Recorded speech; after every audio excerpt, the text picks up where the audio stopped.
En Centrafrique, 2 semaines après avoir pris le contrôle, les rebelles centrafricains qui mènent depuis décembre une offensive contre le régime du président Touadéra ont quitté la ville de Bangassou, à 750 km à l'est de la capitale Bangui, après un ultimatum de l'ONU.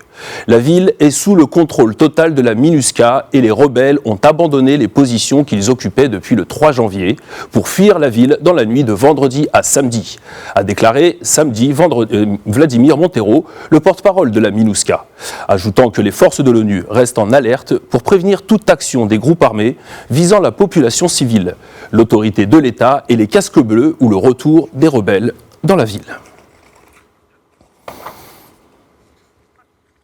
Depuis la mi-décembre donc, les rebelles centrafricains se livrent à des attaques sporadiques, mais parfois violentes et généralement loin de la capitale.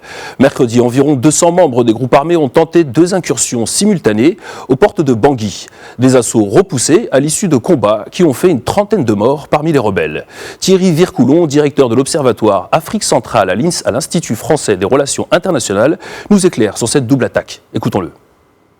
Après l'élection du président Touadéra, il est clair que les groupes armés, la coalition de groupes armés qui s'opposent à lui, a décidé de mener une stratégie de harcèlement. Ils tiennent beaucoup de positions en province et ils se sont rapprochés de Bangui, de la capitale. Ils ont lancé quelques attaques comme ça sur Bangui qui leur permettent à la fois de tester un peu la situation et la défense de la ville, qui leur permettent surtout de mettre sous pression le président Touadéra. Et ces groupes armés sont ceux qui existent depuis maintenant 2013, depuis que le pays a sombré dans l'anarchie. Ils représentent pour certains d'entre eux des communautés, puisque certains d'entre eux ont une base ethnique, mais ils représentent aussi beaucoup une sorte de banditisme régional qui s'est généralisé en Centrafrique depuis maintenant 6 ou 7 ans.